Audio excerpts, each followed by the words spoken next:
Hello team, welcome to another ATP Geopolitics video with myself, Jonathan MS Pearce. This is a US politics breaking news update and analysis. It's quite a chunky video this because my goodness, there's a lot to talk about and it's all happening and several things are happening at once. We're going to be talking about the Wall Street Journal latest piece concerning Donald Trump and how he is named in the Epstein files. And he knew he was named all the way back in May, and the scandal involving that and the House of Representatives being adjourned for the summer because Mike Johnson doesn't want them to vote on releasing the Epstein files. There's that, and then there's the huge distraction of look over here, shiny things, shiny things. The Trump administration panicking and attempting to indict Obama on charges of treason concerning Russian influence in the 2016 election. So, my goodness, lots to talk about. We'll start with this comment from Marjorie Taylor Greene that I think is a perfect way of easing us into this video. Listen to her answer and you will understand how much trouble Donald Trump may well be in. I have no idea. Do you think Trump is concerned that he will be implicated somehow if it all comes out? I don't think so. Do you think Donald Trump is concerned he'll be implicated if it all comes out? I don't think so. This is one of the staunchest supporters of Donald Trump. Implicated somehow if it all comes out? I don't think so. Okay, so there could be trouble.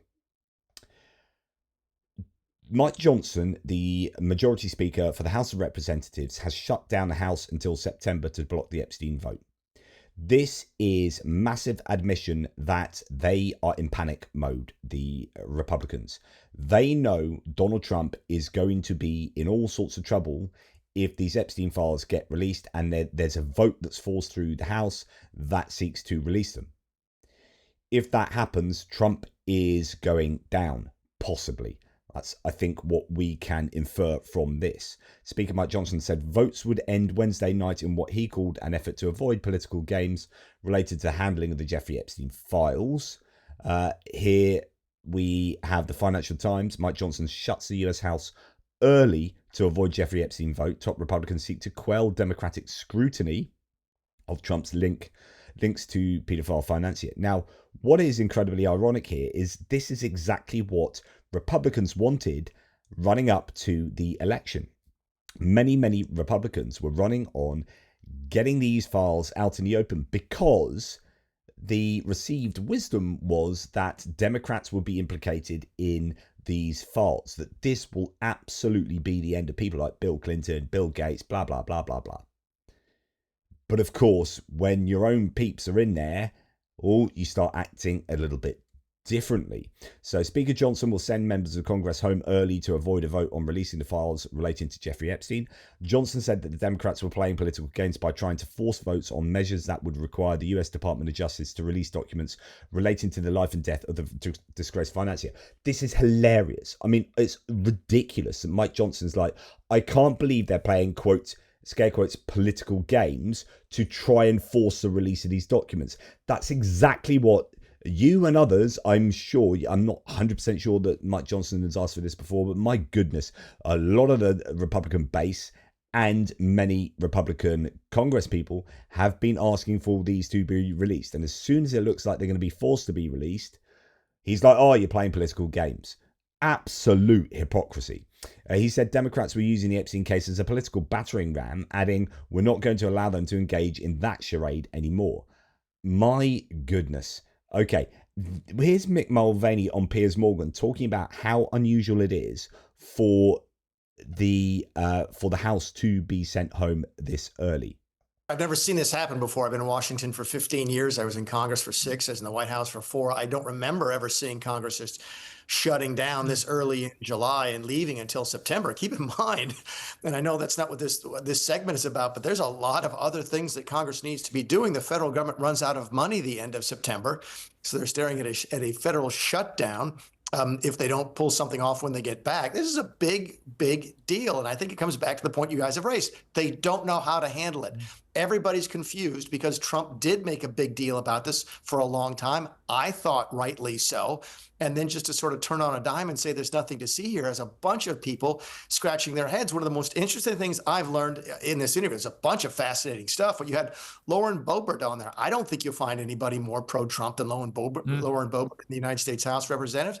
She has signed a discharge petition. That means very little to folks out in the real world. That's the most treasonous thing you can do against your leadership in the United States House. So if there's enough Republicans willing to go against the Speaker of the House and say, you know what, we don't care, we want this stuff to come out, that's also just sort of thumbing their nose at the president. Donald Trump a couple of weeks ago got asked, what does MAGA really mean? And he said, and he's got the right to say this, he says, MAGA means whatever I say it means. This is putting this to the test. I do think they've stepped here. I think they've already sort of tacitly admitted that by saying they're going to now try to release the grand jury testimony, see if that satisfies everybody. It won't. But they do have a problem here.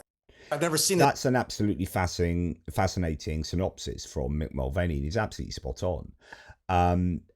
This I think shows that that the Republicans are in trouble because you've got Marjorie Taylor Greene, as we've seen there, and Lauren Boebert, two of the most, in my opinion, repulsive Republicans, but they're really representative of that very loud MAGA base. If they are making a stand against, I guess, the sort of Mike Johnson position of let's bury this, then you've got a serious fracture. Okay, when you've lost people like Ann Coulter as well, you understand that this may be a cover-up that is happening. So House shutting until September to block the Epstein vote. She says this totally conveys innocence, of course, being sarcastic. In other words, you're guilty, guys. You are covering up. Now, she's saying that. You got Lauren Boebert and Marjorie Taylor Greene being difficult. You're in trouble. Here, Mike Johnson is then further going down a denial rabbit hole with this. Quickly weigh in on Epstein. Many are hoping to see more of those files released. There could be future court proceedings. Is there any reason that you have to believe that any documents were tampered with by so-called deep state operatives? Okay, so here's a real leading question. This is Newsmax further to the right than Fox. She's asking the question, here's the admission, many people want to see this. When she says many people, she means many Newsmax viewers, many right-wing MAGA types want to see these files. Then she goes in, is there any chance they've been tampered with by Democrats, essentially? So I'm going to set this up for you, Mike. Look, it hasn't been my area that I've worked on. Unfortunately, I wish I knew more about it. It's been in the Department of Justice. One of our concerns is, of course, that it was, held in the hands of the DOJ leaders under the last administration, the Biden-Harris administration. And we all know how crooked and corrupt so many of those top officials were, how they engaged in lawfare against President Trump. And he has a concern, and I do as well, that things could have been doctored in those records. So that's... Oh my goodness. So now you are hearing, just before we're going to hear actually what the Wall Street Journal said, you're hearing, that they may have been doctored. I mean, the Democrats were in charge of this for years. Any mention of Trump might well be a doctoring of the files. I'm just going to throw that out there. It's part of the concern, but I'm for full transparency. We all are. Maximum transparency. The president is. I'm for full transparency. We're shutting the House down for, 5 weeks. Just in time for all this to kind of bubble over and to get Ghislaine Maxwell out and then ask her to exonerate Donald Trump in exchange for a pardon. So if we can get that done in the time we're shutting the House down, then job done, we're all right. as well. There's no daylight between him and the Republicans in Congress, and we'll continue to advocate for that, to let the people see the records and draw the whatever conclusions they will. Quickly weigh in on Epstein. Absolutely outrageous. So now we're going to get on to the meat of this video, really. But you kind of need to see the context. So there's this exclusive in the Wall Street Journal. Remember, this is published by the Dow Jones, owned by Fox News Corp, Rupert Murdoch, right? And they have just released a previous article that was an absolute bombshell that has resulted in Donald Trump taking them to court for $10 billion. Now, they have just released another article saying the Justice Department told President Trump in May that his name is among many in the Epstein files. Remember, these are, quote, truckloads of files, as according to Pam Bondi, the Attorney General. Now, people are going to town on this. This is all over the socials and the news media sites at the moment. I love the fact you got the Democrats' Twitter handle here. As Polling USA says, God bless whoever took over the Democratic Twitter account. I mean, this is how they're running it. No wonder the Paedophile Protection Party shut Congress down early. Right. No wonder you call them the Paedophile Protection Party. That's how bad this is looking for the GOP. And they are scrabbling to save this from being an absolute PR disaster.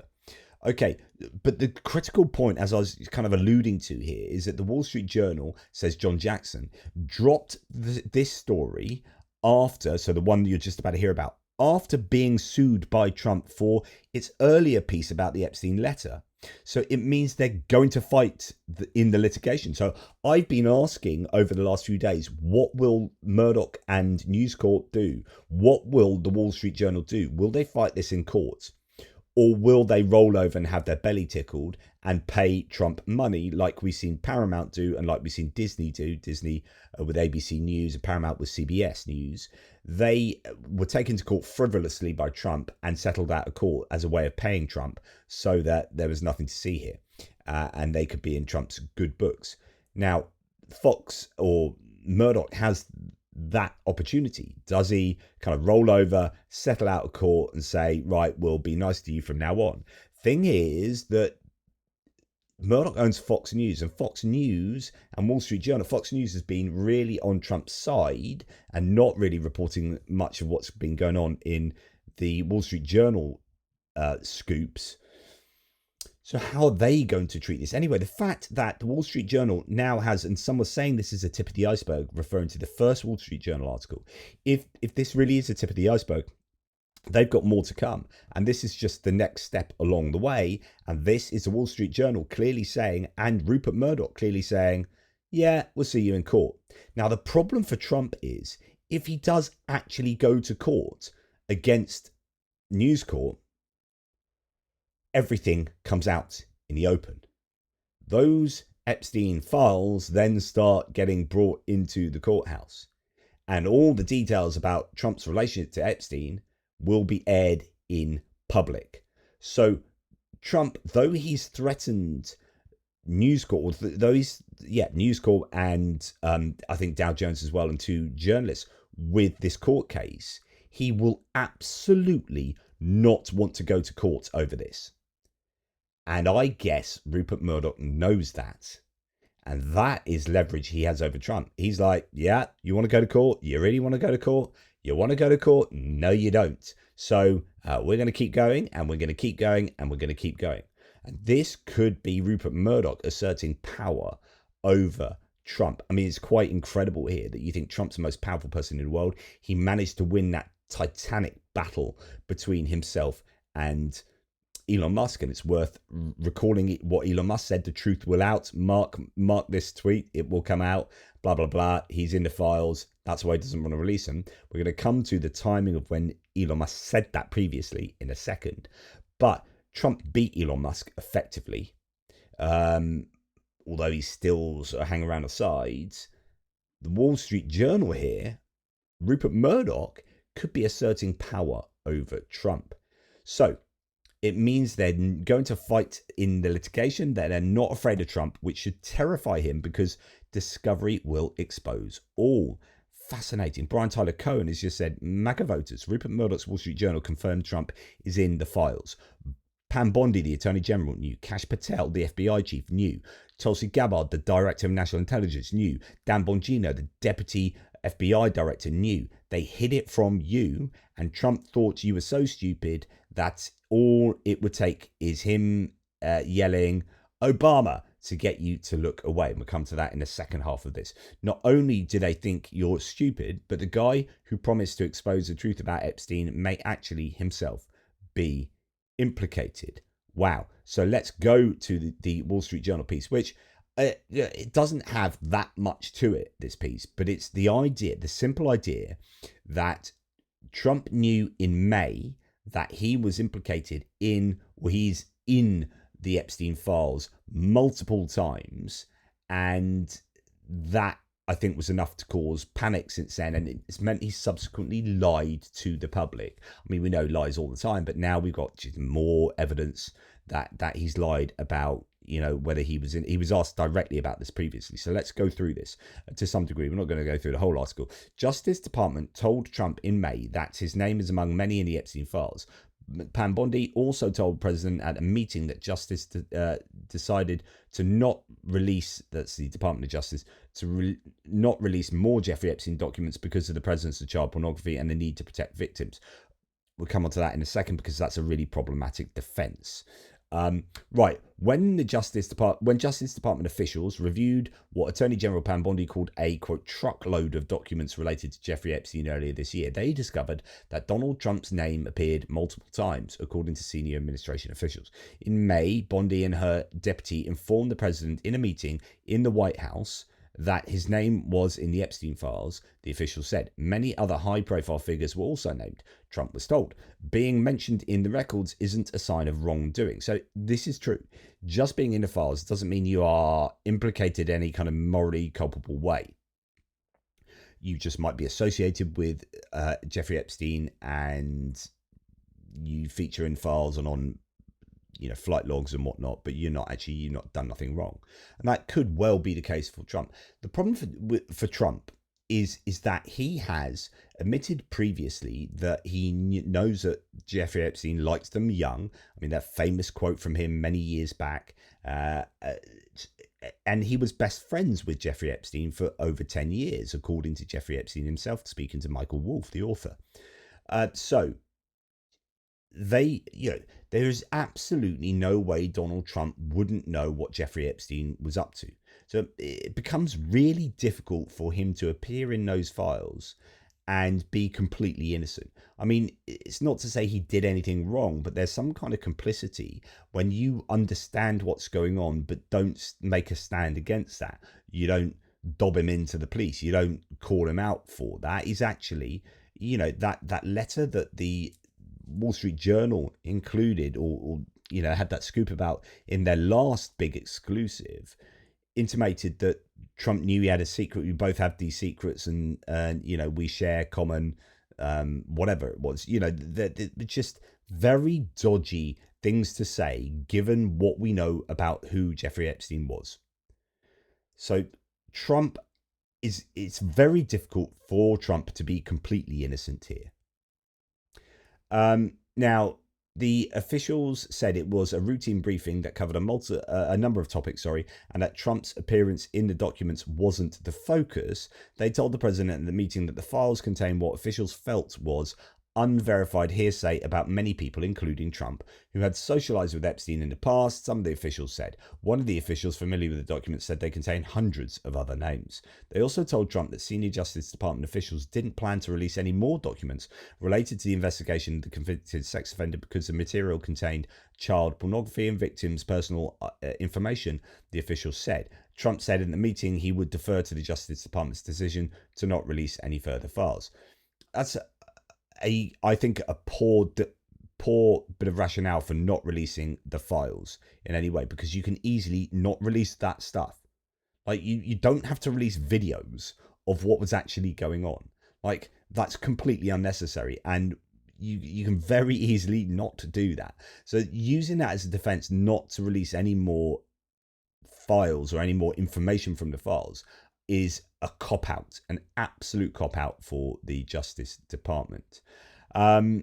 So anyway, this is all obviously causing an awful lot of a ruckus here. A lot more detail in this article, but really detailed about stuff we already know. A little later, it says Trump supporters, including some now serving in senior roles in the administration, claim that the documents would expose global elites and powerful Democrats who spent time with the disgraced financier. So this is kind of previously. They're like, it's going to contain loads of stuff on Democrats.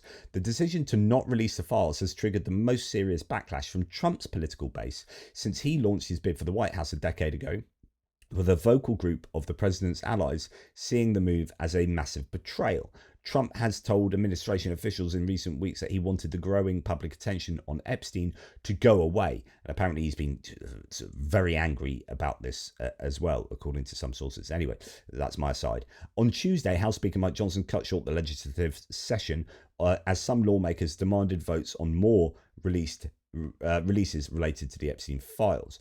Then you've got this grand jury testimony where Trump has directed Pam Bondi, the Attorney General, to produce any and all pertinent grand jury testimony subject to court approval. The idea is that would be a real cherry-picked bunch of stuff from the Epstein files. But he's saying that's a matter of public interest. The grand jury testimony makes up only a portion of more than 300 gigabytes of Epstein-related material the FBI compiled as part of the recent review. Among other material, the FBI confiscated digital and documentary evidence from Epstein's properties in the US Virgin Islands and New York in 2019 when he was arrested. Grand jury testimony is subject to secrecy protections and faces potentially high hurdles for public release. Administration officials privately acknowledge that the court is unlikely to release the testimony. So you might say that, but it's not going to tell you an awful lot, I don't think, and it's unlikely to get through. But anyway, on July the 15th, an ABC News journalist asked Trump, as he took questions from reporters at the White House, what Bondi told him about the Epstein files. Quote, this is his answer. Specifically, oh no, this was the question. Specifically, did she tell you at all that your name appeared in the files? So he was asked directly whether she told him that his name was in the files. He said, no, she's given us just a very quick briefing. But as we understand now, the answer should have been yes, I was told at this meeting that my name appeared multiple times in the files. So that is him lying to the public, lying to journalists about this subject. Just putting it out there. So Trump responded, as you just heard. He also said Bondi had, quote, really done a very good job on the Epstein review. So then we have to finish this article off. Just get an understanding of the fractures within the White House or within the departments concerned with these files. The decision to not release the files and the harsh fallout among the public has roiled some of Trump's senior staff who have staked their reputations on exposing the ties between Epstein and moneyed elites. Kash Patel, the FBI director, and his deputy Dan Bongino had been in favor of releasing more documents, people familiar with the effort said. Bongino has told colleagues, and I love this paragraph, has told colleagues that his association with the administration's decision to keep the files private has eroded his credibility among the base of support that fueled his rise as a successful podcaster and media personality on the right, according to a senior administration official. Bongino didn't respond for requests for a comment. Now, this is hilarious. Bongino thinks it's the most important thing here is that he's losing his popularity as a podcaster. He's a freaking deputy of the FBI. Get your bloody priorities in order. This is how unserious the Trump administration is. It's just full of absolute clowns who are not fit for purpose. You employ clowns, you get a circus. This is a circus. On July the 9th, after ABC News reached out to the White House about Bondi's briefing to the president, Bongino and Bondi clashed in a meeting in which Bondi alleged that Bongino secretly provided information to the media to damage her reputation. People familiar with the meeting said. Bongino in turn exploded about Bondi, his face red, and called her a liar, a senior administration official said. So that's basically what the Wall Street Journal said. But as Mehdi Hassan says here, Trump lied again, and he quotes from the article the bit about Trump denying that Bondi had told him that he was in the files. No, it should have been yes. Now, as David Pepper here says, the bombshell Wall Street Journal story timing that the administration knew in May that Trump was on the Epstein files checks out with the Musk-Trump feud. Musk clearly heard about it after his first tweet about Trump being in the Epstein files. That was June the 5th. So if you remember, he said, time to drop a really big bomb. Donald Trump is in the Epstein files. That's a real reason they have not been made public. Have a nice day, DJT. And then he said, mark this post for the future, the truth will come out. And it's starting to come out now. And he seemed to be absolutely right. And that's just after May. That's early June. And that fits in with the time frame. He was obviously, thick as thieves in May time in the White House doing all dodgy stuff. Then they had a bit of a falling out and he's kind of moved aside. Then beginning of June, he releases this after the fracas. And then this then caused even more of a fracas. And although that sort of felt like old news for the White House, that was Musk revealing something really damaging that had only recently been confirmed and they clearly had hopes to bury. So it was far more brutal tweet than we realized at the time, a true betrayal. And the reason why Musk took it down 2 days later. So this really it wasn't just like, I know you're in the files, blah, blah. He would have known that there were meetings in the White House concerning Trump being named in the files. That's what he was taking to this tweet. That's what he was communicating in this tweet. So it really was quite a big betrayal. Now, we hear tonight that the House Oversight Committee, Oversight Democrats, have just passed a motion in subcommittee to subpoena the Department of Justice to release the Epstein files. The total vote was 8-2 in favor. All the Democrats voted in favor, and actually 3 Republicans voted in favor with 2 against. So 5 Democrats, 3 Republicans voted for the release of these Epstein files. So as Representative Summer Lee says, the House subcommittee just passed my motion to subpoena the Epstein files. The DOJ must now release them to the Oversight Committee. So now the files must be released to the Oversight Committee. The American people deserve transparency and accountability, and his victims deserve justice. The wealthy and powerful are not above the law. Now, there's going to be all sorts of rumors and leaks and who knows coming out of that. But this is all bad news for the Trump administration. There's no doubt about it. So then this is actually going back to sort of earlier today and yesterday. So then it appears, my interpretation of what the GOP and what the Trump administration are doing concerning Ghislaine Maxwell is this. Like, we need to be exonerated. Trump needs to be exonerated. We need to get Ghislaine Maxwell, who's in prison, to say stuff that exonerates Trump. And the only way we might be able to do that is to offer her some kind of deal whereby she gets leniency or gets pardoned for coming out and spilling all the beans. But of course, she'll be spilling only some of the beans, and those beans will exonerate Trump. That's the cynic's interpretation. That's clearly, I think, the most plausible understanding of what's going on.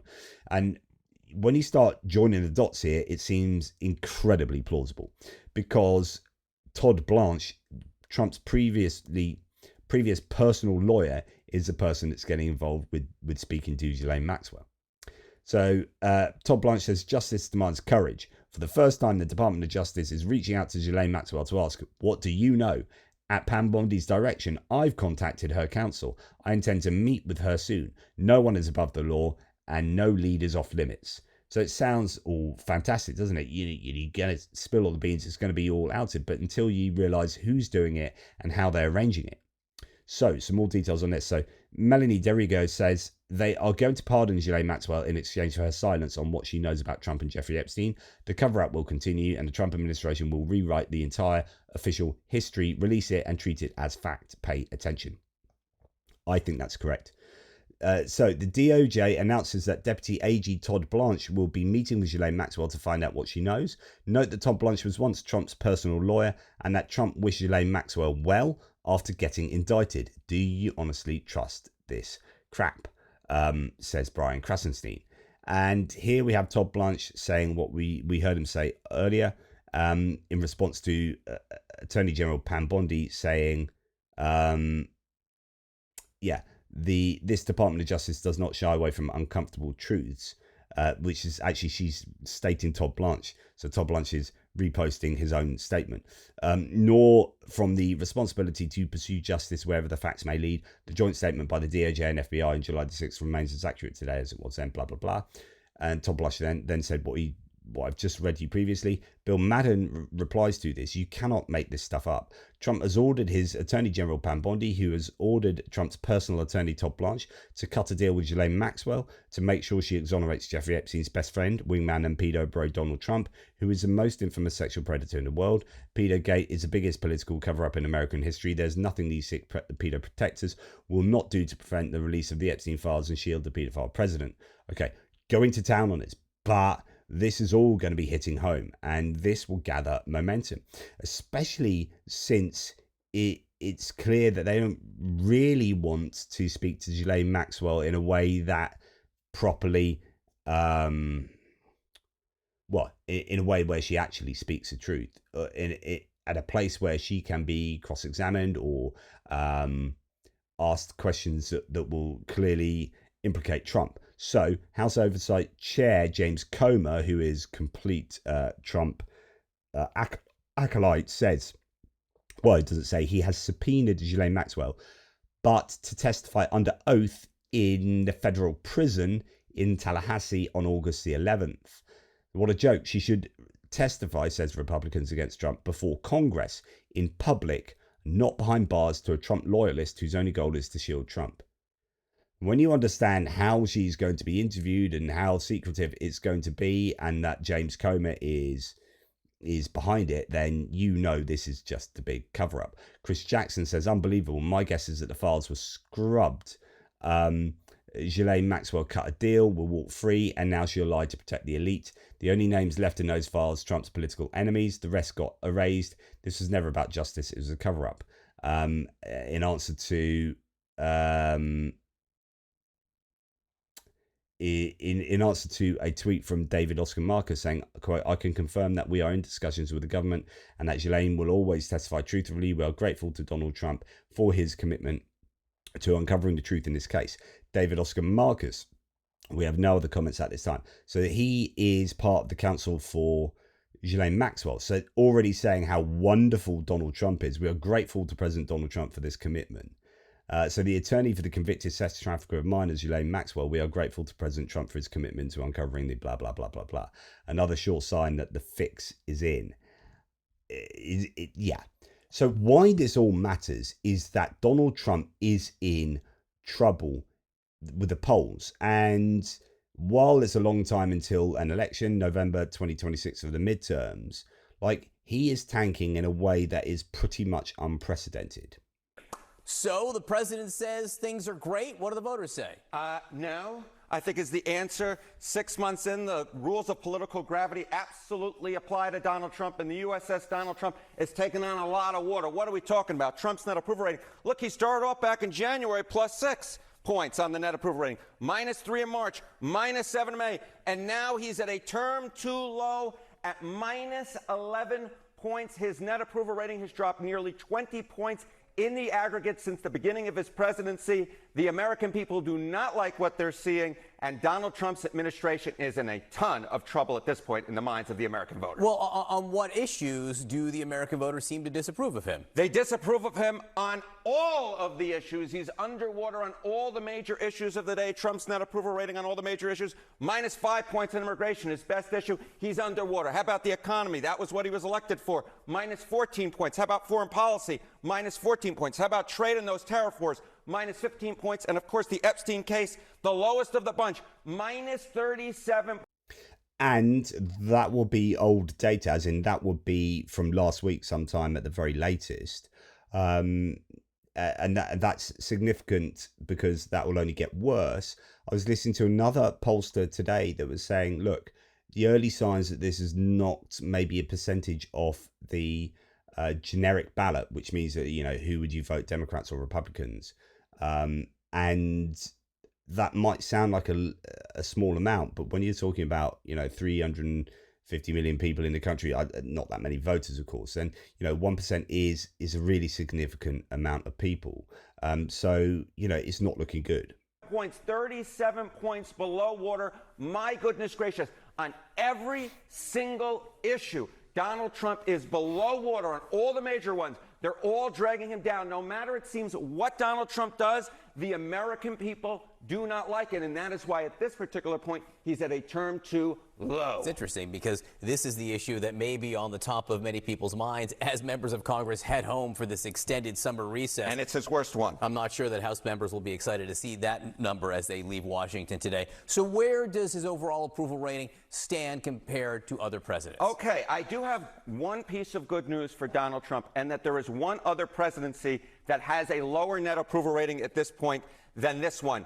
The bad news is that it was Donald Trump's other presidency, his first presidency, net approval rating 6 months in. The worst was in 2017. Donald Trump was 16 points underwater. The second worst, however, is this Donald Trump presidency, 11 points underwater. The average president at this point since 1953 has a plus 27 net approval rating. John, do some quick math with me. It seems to me that Donald Trump is about 40 points lower than the average president at this particular point. He has the second worst net approval rating at this point. He is underwater on all the major issues of the day. The bottom line is 6 months into this administration, I think that most Americans would apply the word or words disaster, terrible, awful, horrible. I think that is the way that the American people would see it at this particular point. He is so far below underwater compared to the average president. The only one he beats out is him in term number 1. And I don't think that's exactly the metric he wants to be applying to himself. Interesting. Okay, and it's worth noting that he's particularly, he may not have had too much of his base being eroded, but certainly the Democrats and the independents are, he's lost a lot in those demographics, and also some are, I don't know if it's speculation or analysing from the data, low propensity, low information voters. So people who aren't really into politics, they're not dyed in the wool. They may be sort of Republican leaning, but they don't always vote. But they came out to vote this time, and this is the sort of stuff that will turn them away from voting for Trump again and the Republicans again. So, this could be quite dangerous, but we're for the GOP, but we're a long way away from elections. But you are losing even some of that rabid base. So this is the QAnon shaman. If you remember the guy that was wearing like the Viking stuff and face painted, and he was one of the insurrectionists, right? So this is like your absolute Trump, like, cult follower. He is now, so when Donald Trump, posted that mugshot back in 2023 when, he was arrested for the E. Jean Carroll thing, I presume that is. Now you've got today, just replying to that in arrears, if you like. You've got the QAnon shaman saying, F this stupid POS, obviously all those swear words, what a fraud. Right, so there are indications, if Lauren Boebert is doing a, trying to make sure a bill is brought into motion to force a vote. If Marjorie Taylor Greene's umming and ahhing, and you've got QAnon man here, you've got Ann Coulter looking pretty dismayed, you've got Candace Owens who's fled the ship. There are indications that this is not sitting well with a lot of pretty hardcore Republicans. Trump approval among Black Americans in February of this year, it was already looking pretty bad. Approved 33%, so 1/3 to 2/3 approved to disapprove. That's moved now from 33% approved to 15% approved. for Black Americans. 85% disapprove. You know, there are metrics that are going in completely the wrong direction for Donald Trump, and that's going to be worrying for him. He'll know that, or his strategists will know that. This is why I think there's huge panic in the White House. This is not good. I mean, not least for reasons of morality, but I think that plays second fiddle to polling and popularity. So this is what Trump said just recently. No, I have no concern. He's a very talented person. He's very smart. I didn't know that they were going to do it. I don't really follow that too much. It's sort of a witch hunt, just a continuation of the witch hunt. The witch hunt that you should be talking about is they caught President Obama absolutely cold, Tulsi Gabbard. What they did to this country in 2016, starting in 2016, but going up all the way going up to 2020 in the election. They tried to rig the election, and they got caught. And there should be very severe consequences for that. And as Joe Walsh says, every word he says here is a lie. Every word. Like, nothing about that is true. But what he is doing is he's playing the deflection game and saying, right, what you should be, he literally says it, what you should be concentrating on is Obama 2016, so on and so forth. So we have this idea that Obama is involved in treason and that he was somehow, you know, generating a report that implicated that the Russians were involved in interfering with the American election. But of course, everyone knows that. All the reports are in. There's bona fide, you know, bipartisan reports have been done to show that that was the case. And now they're trying to relitigate that and say it was all created by Donald Trump, Barack Obama, and therefore this is treasonous. And it's just, it's ridiculous. This is completely ridiculous. But this is what they are banking on to distract people away from Jeffrey Epstein, as he said himself. But even if we go back to 2018, like I'm going to show you a bunch of clips and statements here that show you that the present position of, well, really Tulsi Gabbard is completely nonsensical, because the very people that are now saying this is treasonous said previously, yeah, no, this is bona fide, it's fine. Let me be totally clear in saying that, and I've said this many times, I accept our intelligence community's conclusion that Russia's meddling in the 2016 election took place. Could be other people also. There's a lot of people out there. So that's him saying, yeah, the Russians meddled in the 2016 election. Yeah, they interfered. And we all know that. We all know the internet research agencies were spamming Twitter with all sorts of stuff, that there was crazy stuff going on. That's a different question, remember, to collusion, right? So collusion and interference, two completely different things. You can't, they were unable to prove any kind of collusion, but that report, the Mueller report, concluded very clearly that there was huge interference. Now, this is Sean Hannity saying back in 2019, I have zero doubt that Russia meddled in the 2016 election. I'm certain they did. Devin Nunes was warning Obama in 2014, and then Hannity in 2025 saying they all lied. I'm proud that this show got it right. The rest of the media went along with that lie. He's lying about his own claims. It's just absolutely ridiculous. You've got the previous Speaker of the House, or the Speaker in the White House, the press secretary, Sarah Huckabee Sanders, saying in 2019 It's very clear that Russia meddled in the election. It's also very clear that it didn't have an impact on the election. It's very clear that... So it's very clear that Russia meddled in the election.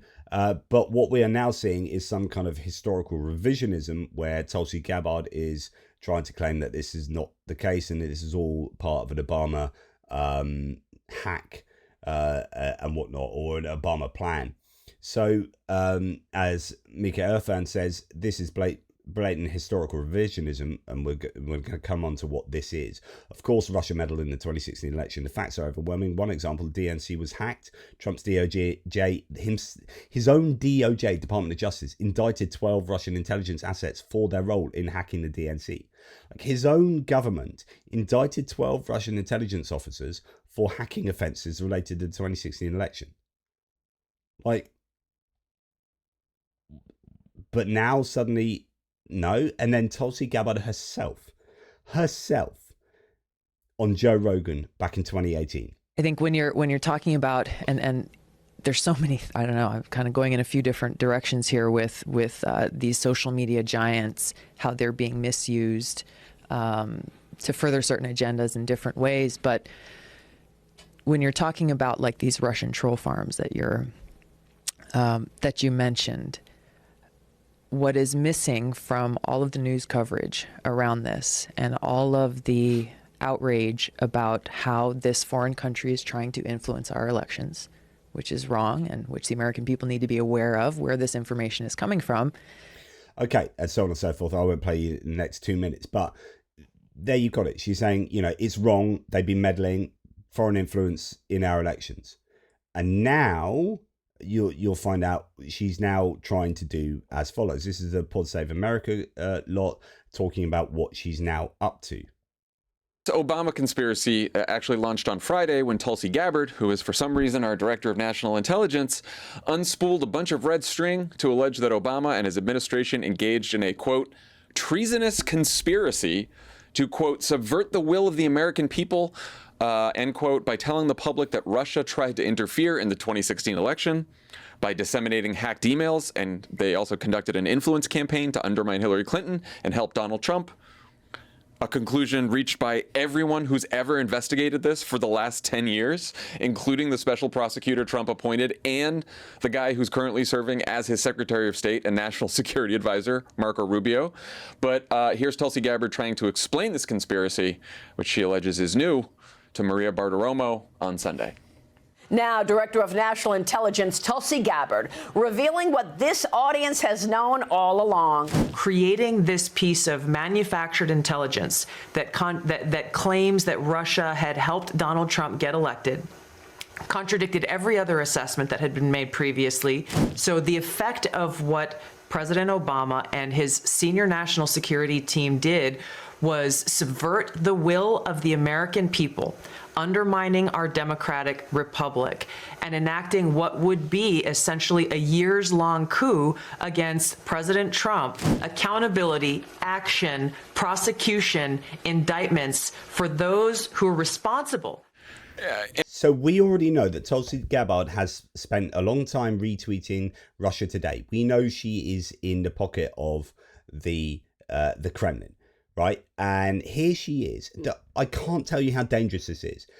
Honestly, if you are supportive of Ukraine in any way, shape or form, this is insanely dangerous. She is talking about exoneration. She is exonerating the Russians from interfering in the American elections in 2016 and anywhere after there, and is now claiming that this was Obama what did it.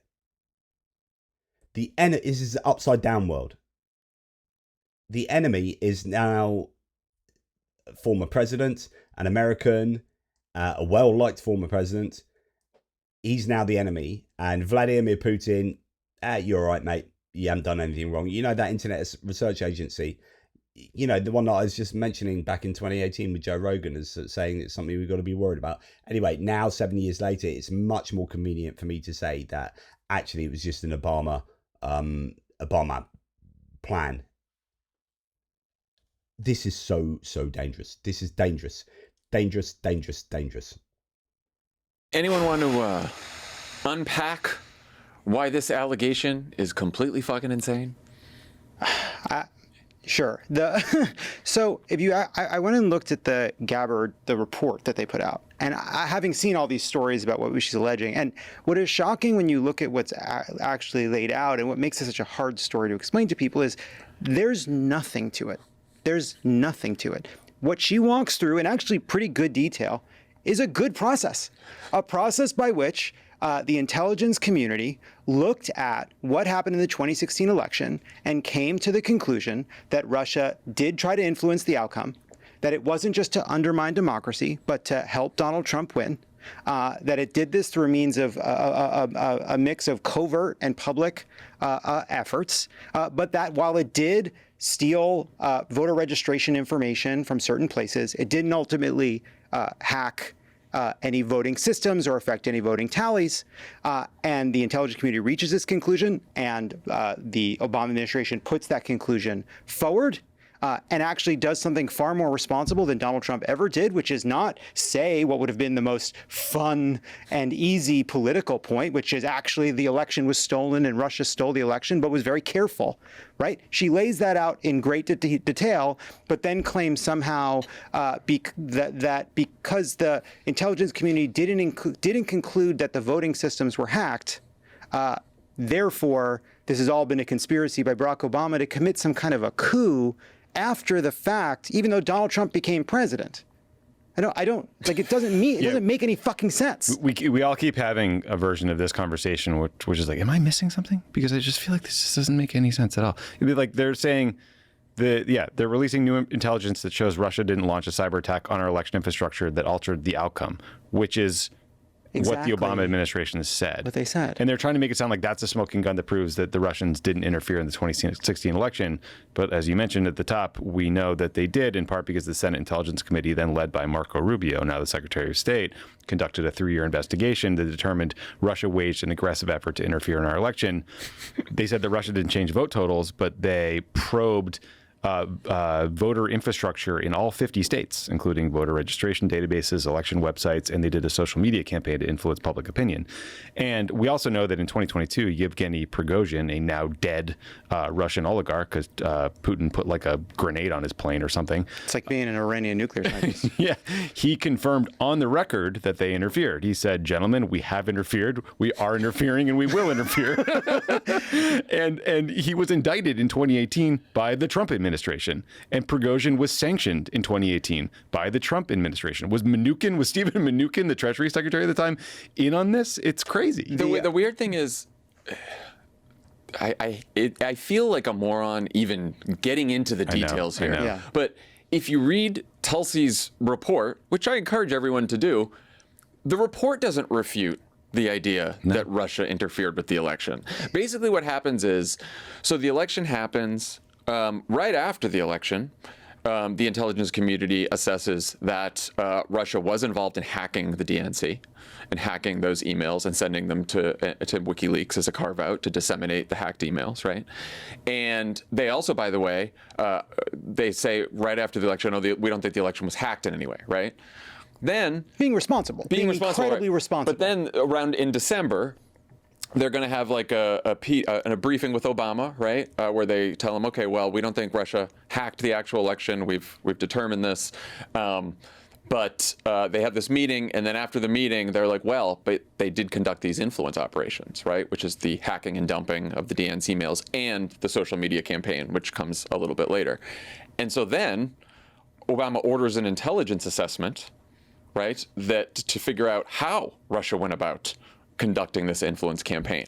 And this is the January 2017 intelligence community assessment, that this is the basis for Tulsi's whole thesis. She thinks that this intelligence assessment was made of manipulated intelligence. So for some reason we don't know, even though this intelligence assessment was called coherent and well constructed with no political bias, and by Marco Rubio and his committee. And then it also said there was specific intelligence reporting confirming that Putin directed the operation to help Trump. This is like what Marco Rubio found of this intelligence assessment that they're now saying is the basis for the treasonous coup. 2 other points from that Republican assessment of the Intelligence Committee's findings. In all the interviews of those who drafted and prepared the Intelligence Committee assessment, the committee heard consistently that analysts were under no politically motivated pressure to reach specific conclusions. All analysts expressed that they were free to debate, object to content, and assess confidence levels as is normal and proper for the analytic process.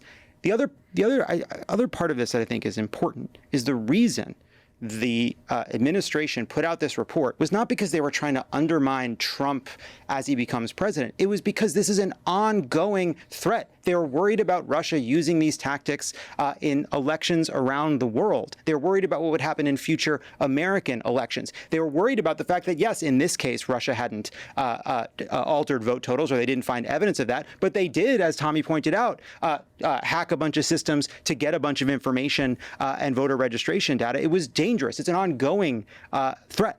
It's just incredible. It's like Tulsi Gabbard gets these reports that by in a bipartisan manner and using really good processes conclude that Russia interfered with the election, and she goes,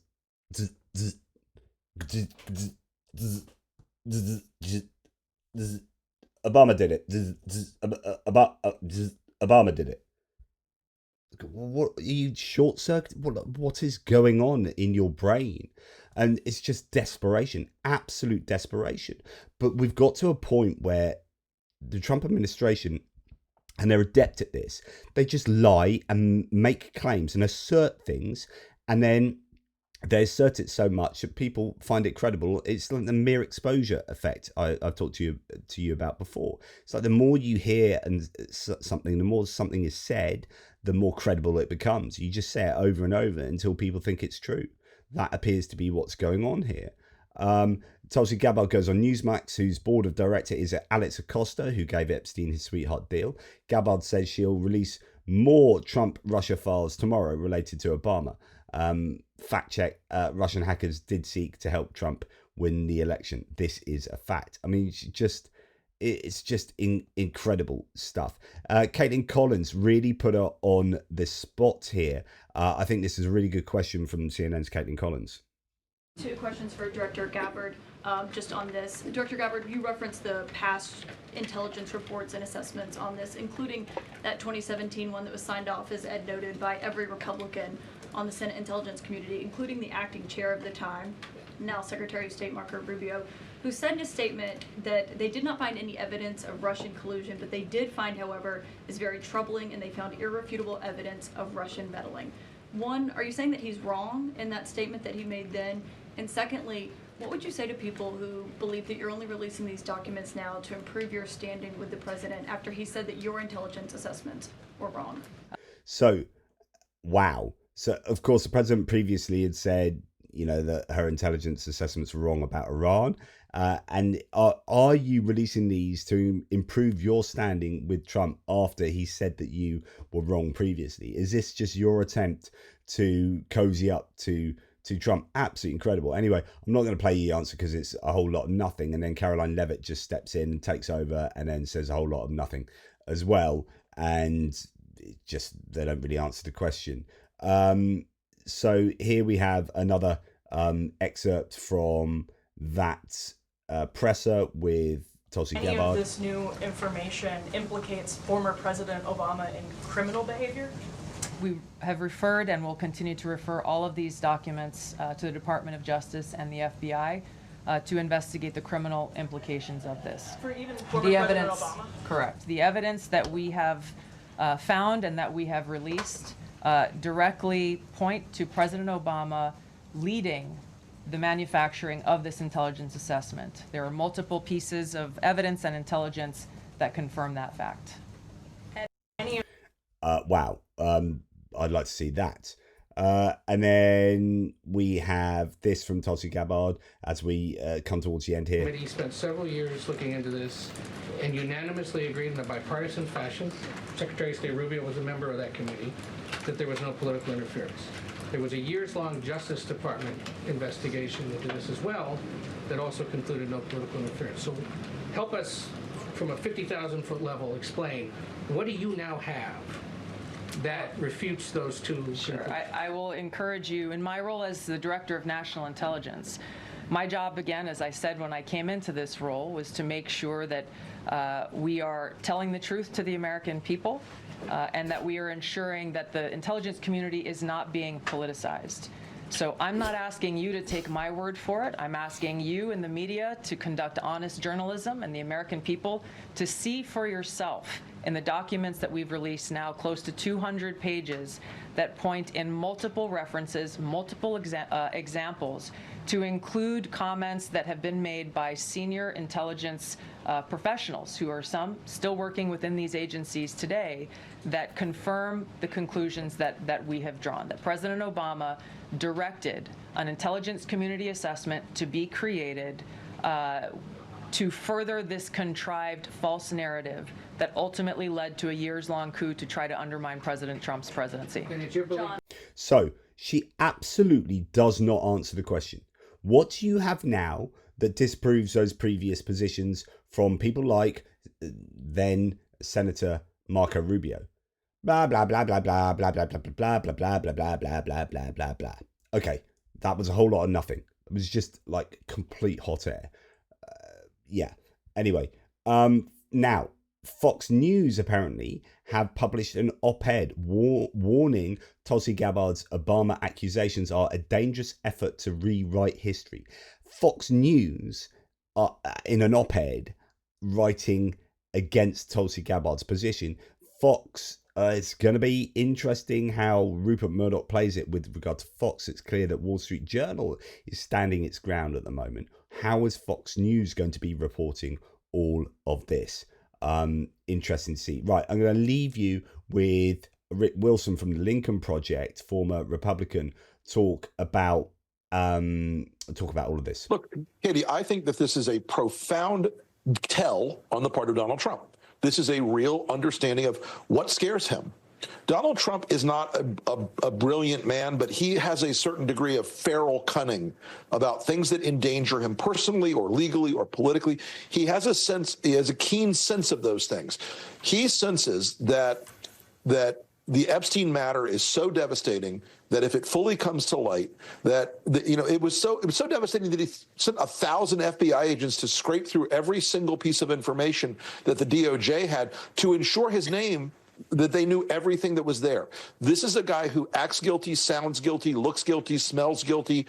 And all these distractions he's trying to throw out there, the important part about this Russia investigation, this accusation about Barack Obama and Jim Comey and all these things, is not anything to do with Russia. It's to do with Jeffrey Epstein.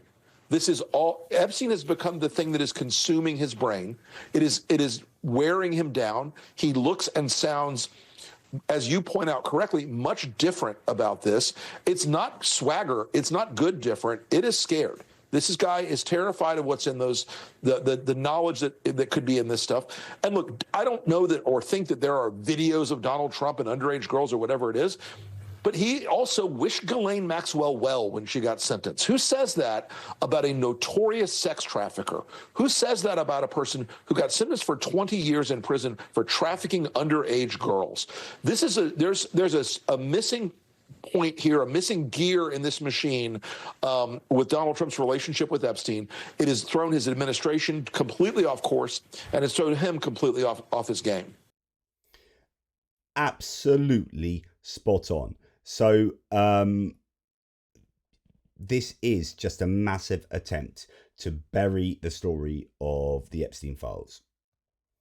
Anyway, my job here for you guys is to try and aggregate all of this information to bring it together. I know it's been a good hour of me talking about this subject, or these two subjects actually that are connected so closely to each other, but hopefully that stops you having to trawl around finding all the information yourself and seeing all these different places, that it's kind of condensed into a long hour, but it should be pretty comprehensive for you. Let me know what you think about this, and let me know if the analysis is on point or whether you disagree. How do you disagree? I think Trump, whether he's in trouble or not, I don't know, but he certainly perceives he's in trouble. There is panic. There's a lot of panic. This could be the undoing of Trump, or it could be something that he successfully bats away by just asserting his way through this until you get to the midterms. But I think, I think there is trouble at mill, as we would say, for Trump at the moment. Thank you very much. Take care, and I'll speak to you soon.